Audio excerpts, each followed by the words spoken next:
Hi everyone, my name is Katie Howe, and my presentation today will be focusing on justice and community.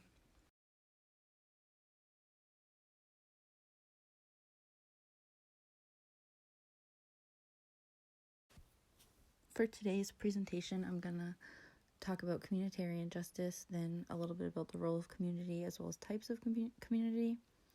Then I'll talk about the systems of violence and recidivism, as well as violence as a public health crisis, and then I'll talk more about communitarian approaches to jurisprudence, as well as touch a little bit upon why I chose this topic.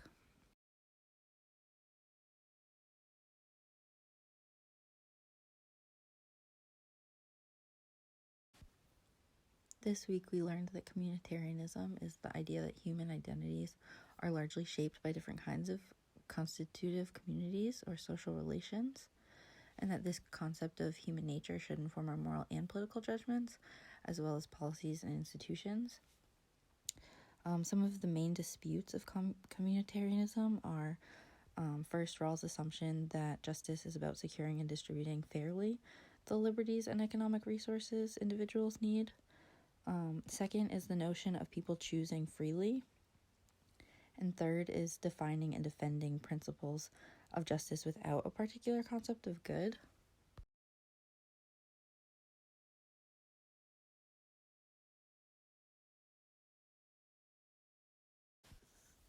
The three claims of communitarianism include the importance of tradition and social context for moral and political reasoning, the social nature of the self, as well as the value of community. So in our resources this week, we saw that to include the notion that we are members of each other, we need a moral infrastructure, as well as the rights and responsibility going hand in hand. So this was stated in terms of the me needs the we to be. So what that looks at is that when people are isolated or cut off from one another, they can suffer a large variety of inflictions. They could be physiological, psychological, but what it comes down to is the essence of human nature is somebody who thrives off of lasting, meaningful relationships with each other. So that could include relationships with family, with friends, with communities. The relationships can be a wide variety of different kinds, but the two criteria that's needed is that the relationships are lasting and meaningful.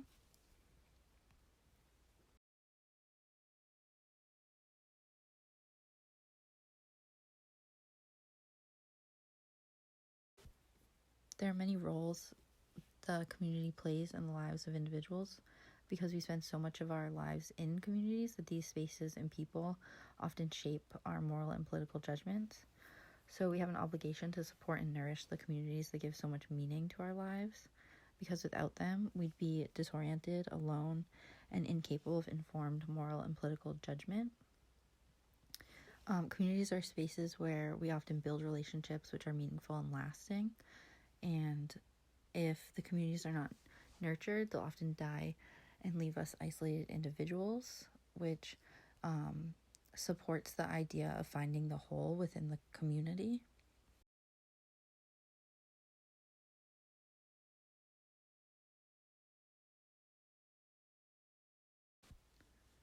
There are three main types of communities. The first is of place, which is based on geographical location, is the most common meaning, where someone would identify as being home, identifying with familiar surroundings. The second type of community is of memory, which usually consists of groups of strangers who share a morally significant history. They're more imagined communities that have a shared history going back several generations. This type of community often turns us towards the past and the future, and efforts are often for a common good, or to provide a source of meaning or hope in people's lives.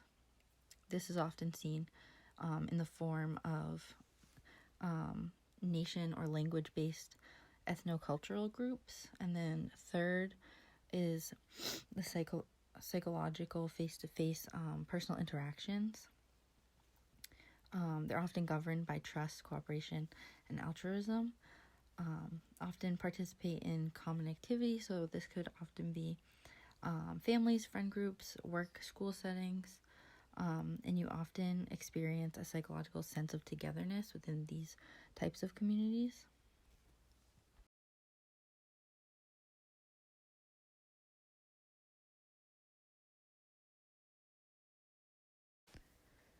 When thinking of the systems of violence, we have to consider both the violence as a consequence of social injustice, but also ways in which violence is a tool which perpetuates social injustice.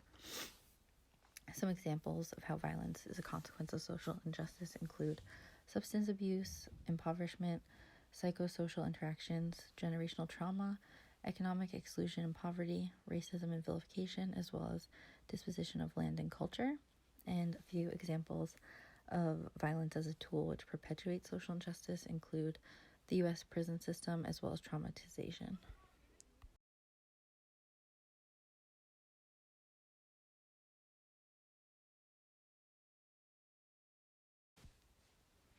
Prison systems in the United States contribute to the impoverishment of individuals and communities, and the U.S. health status disease conditions are uniquely linked to socioeconomic status. So the poorer you are, the more likely you'll be exposed to disease. In the United States, there's no constitutional guarantee of healthcare. The only population which has this guarantee are inmates in jails or prisons to avoid cruel and unusual punishment. There are about 7.3 million people in federal prison, jail, and on parole, and each year about 600,000 people are released. 70% of which are likely to be back within 3 years. This cycle of re-entering the prison system after a prior sentence is known as recidivism. So what it means is that you're likely to commit a crime in your own neighborhood where it's probably already burdened by high levels of unemployment, threat of losing housing based on inability to pay your mortgage, rent prices going high in the midst of gentrification. So about 3 out of 4 of the prison inmates have served a prior sentence. About 1 in 4 have served 3 or more prior sentences to their incarceration. And about 1 in 3 Black men are expected to do time in their lifetime, making this system of re-entering the prison system to be known as a revolving door. And so when individuals in communities live in a toxic environment, they do what they need to do to survive that toxic environment. And as a result, their behaviors land them in jail, which creates a cycle and a culture in the community of having no chance to avoid prison or jail, and instead doing what you need to survive, but without getting caught. So this creates a dynamic which is impoverishing individuals who are caught up in the system, but it's also impoverishing the communities that these individuals live in and then re-enter into society in.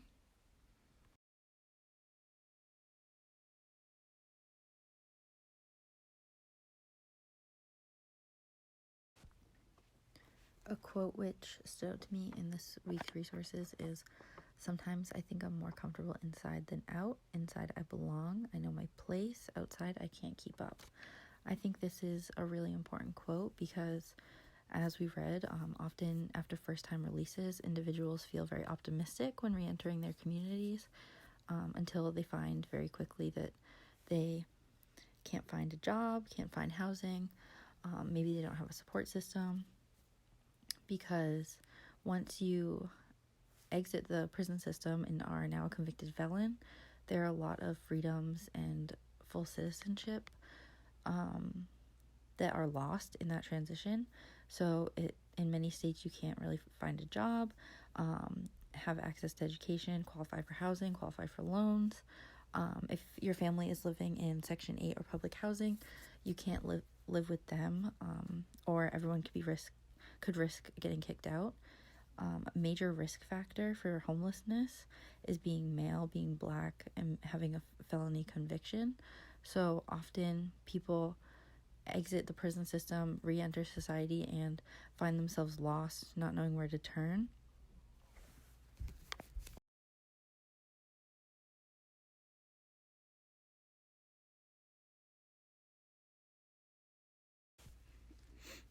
Next, we're going to talk a little bit about violence as a public health crisis. I chose to focus my examples for this on racism, vilification, as well as overcrowding of prisons. Indigenous people are often considered culprits, suspects, and dangerous as a result of vilification. Public concern and attention has been on harshly punishing rule breakers for a wide variety of crimes.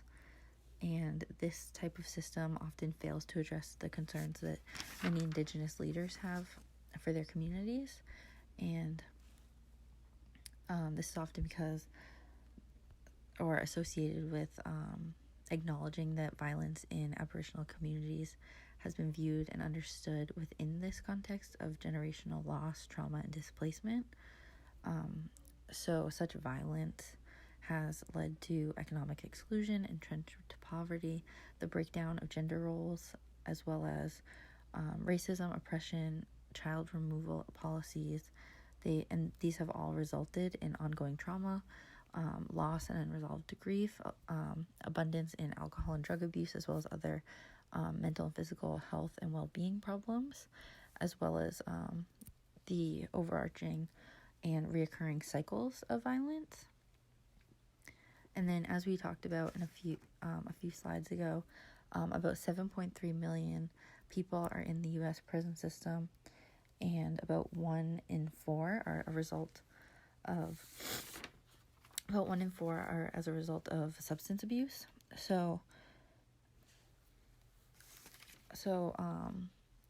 the DSM diagnosis for chemical dependence or drug and substance abuse is considered a mental health problem. However, it's treated criminally, and 1 in 6 people in prison have a diagnosis consistent with depression, PTSD, schizophrenia, which is caused by illicit drugs, and they're unlikely to have drug or mental health treatment while in prison. And often this ties in the conversation with the war on drugs, where young boys are heads of households. Maybe families have parents who are on drugs, and it's been decided in this system in the United States that these are criminal justice problems and not public health crises. And that's really important to think about when we consider that most employers have the right to ask if you've ever been arrested, if you've ever been convicted, and then ties back to once a felon, always a felon. And instead of getting to the core of the problem, offering treatment, mental health services, and other needed resources, we're vilifying these individuals, these communities, and making it harder to re-enter society in a way which is productive, healthy, and beneficial to both the individual and the community. In terms of overcrowding of prisons, this often leads to poor health of the inmates through spread of infection and disease. And then I want to talk a little bit about inadequate mental health treatment and services. So private prisons are often run similar to businesses, where they're making people wealthy in the stock market, but at the cost of cutting resources and services to inmates such as mental health treatment. And corrections' main focus is on safety inside to manage the safety of staff and inmates. So doctors, for example, are guests of the warden and staff, and initiatives with federal grant money is not sustainable. In our resources this week, they're described as projects, not jobs. And I would like to talk a little bit about discharge planning and how planning and policies are often a luxury, but with overcrowding of prisons, that's becoming a huge problem because without adequate discharge planning, people are left back in their communities vulnerable, and without support and planning on how to establish themselves back in the communities that they're re-entering into.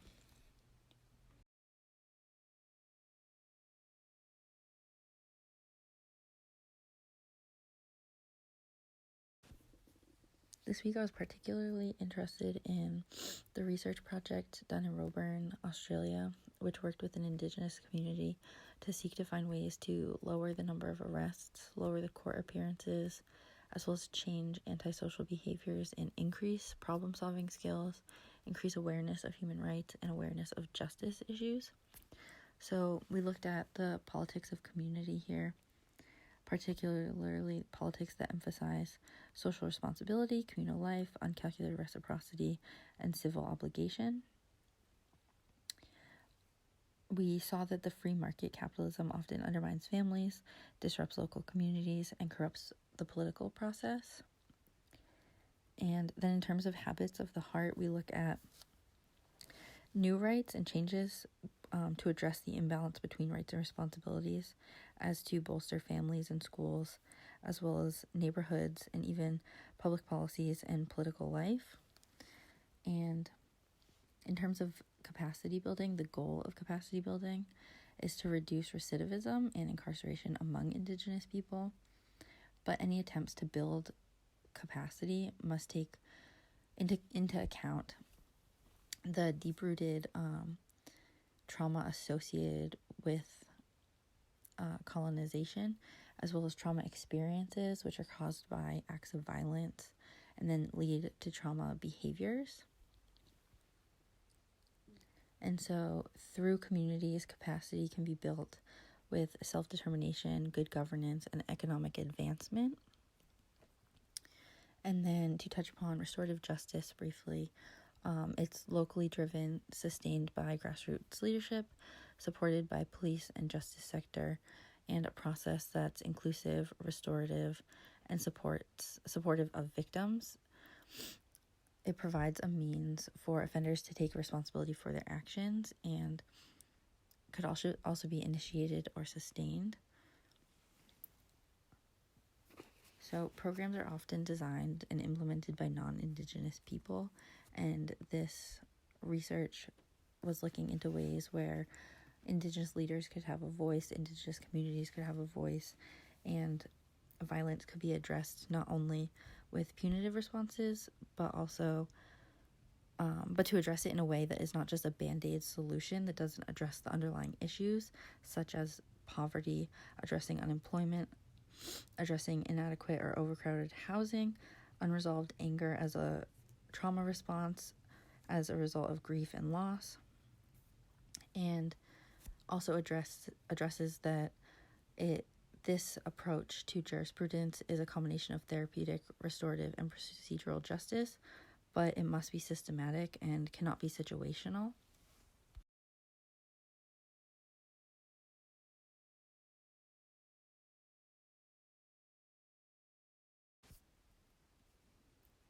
This slide is a type of end to my presentation, as I'm going to talk a little bit about why I chose this week's topic, but as it's not directly related to the content of this course, I'm just leaving it here for those who are interested, as I am not in the public health department at UMass. I'm a student in the MS3 program. My concentration is in sustainable agriculture and food systems, and I was just drawn to the topic of justice through community and violence in this week's content because of a couple projects I had worked on in my time at UMass, the first of which looked at what makes a community garden safe, accessible, and welcoming to non-white residents, and how can it be implemented into design and planning projects. And then I followed up with a project which looked at how can community design and public involvement improve the lives of underserved communities of color during crisis. I won't talk too much about the content of this work, but I was just interested in the way it tied into communitarianism, in the way that I focused on community as a way of identifying as human, as a way of being impacted by your surroundings, as a way, I guess, a concept of human nature in the way that communitarianisms look at communities, as well as the distribution and access to land, and how we can make the distribution of such resources more equitable.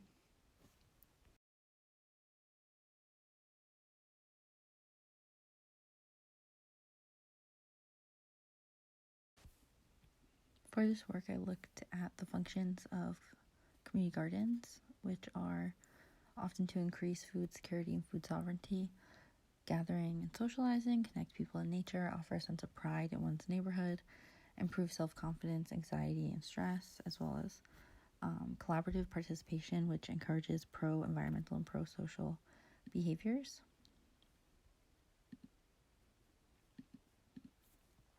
So barriers that I found to diversity within these spaces include eco-gentrification, perceptions of gardening, life circumstances and hardships, as well as proximity to garden plots and green space.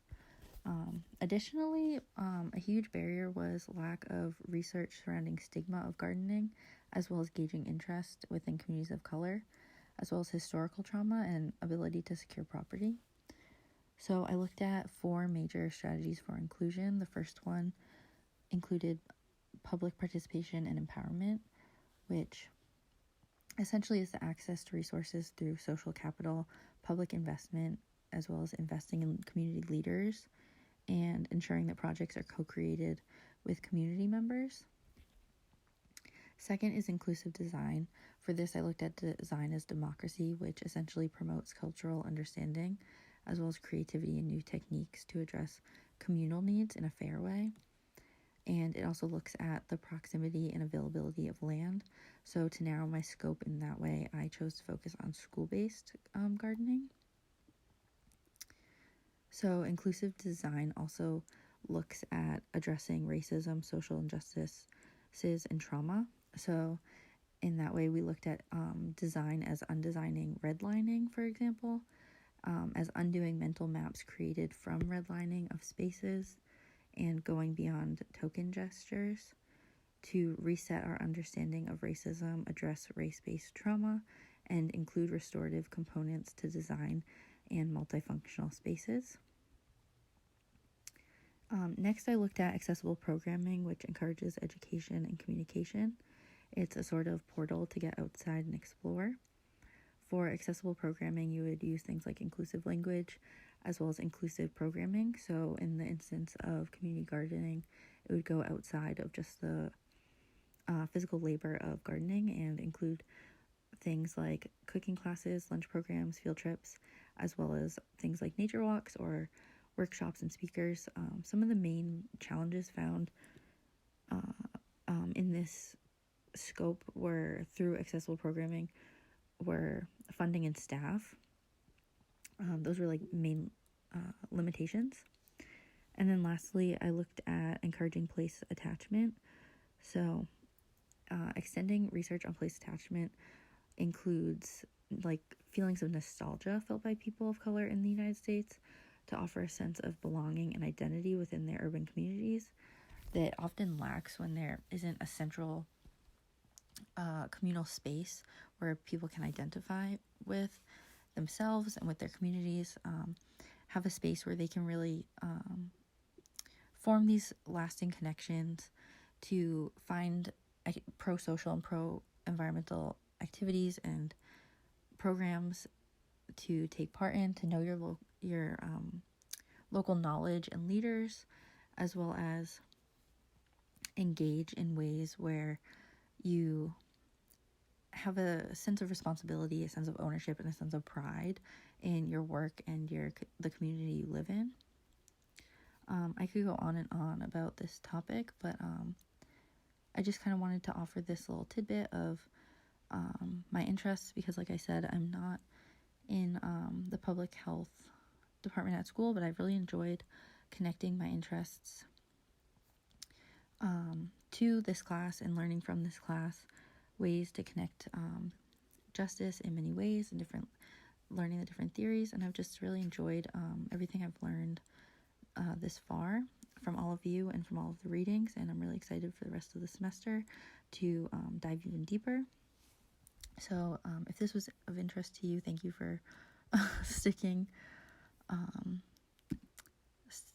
sticking around and listening. And that's all I have for you today. So thank you.